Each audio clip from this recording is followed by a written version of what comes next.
Let me pivot to my next question, which is around our campaign, and we've named our campaign, "We Can See What Others Can't." And I think you've started to depict some of that, the way that you've thought about it and thought about how we serve our clients. And this alludes to the fact that we touch nearly 10% of the world's financial assets. Talk about how State Street's size and scale and the depth of our proprietary data, which you've touched on a bit, help support clients during the transition to T+1. I think the size of this organization can be daunting. I was doing a presentation recently for some high school students in the area, and to lay out 40 trillion with the zeros is a lot to look at, and it's a lot to take in.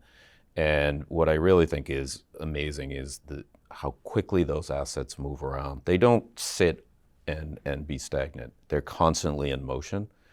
The ability of the organization to do that and to facilitate this in 75 countries or so, in dozens of currencies, and to allow clients and their multiple managers to get all these things done is truly what's made the ability for the investment management industry to create new products in more and more new types of structures, things that are not traditionally liquid. Loans, for instance, right? Leveraged loans are now becoming an important part of the fixed income world. These types of things allow us to automate that.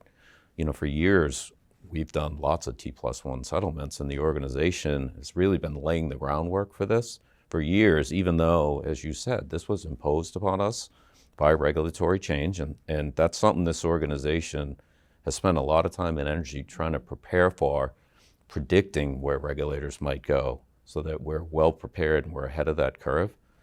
That's a real differentiator in the market. There are many custodians in the world that cannot do that. I love that phrase because I do think that envelopes a lot of what we do. I mean, we all work together here, even though we're in different divisions, business units, but I think it's shown in our products, and that builds out to the trust with our clients. Because, as you say, we can see what others can't. We can anticipate, based on our client base, what we think, where our clients' needs are, where the gaps are. And we've done that specifically with T+1 with the shortened settlement. We knew on the FX trading side that, hey, they're going to have even more of a crunch time, and we're at the tail end now of the process within a 24-hour sleeve.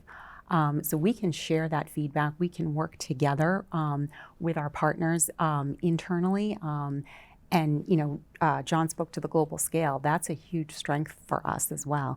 From a foreign exchange perspective, we trade pretty much 24 hours, 6 days a week, right? We've got a pass-the-buck model. We can talk to our colleagues in Hong Kong. So we've got many clients that may close out the US day, but we can then transfer their activity and they can get the open of the next market that's open. So they never have to wait. And we have that continuity and that consistency across all of our products. So I think it's a huge advantage for us.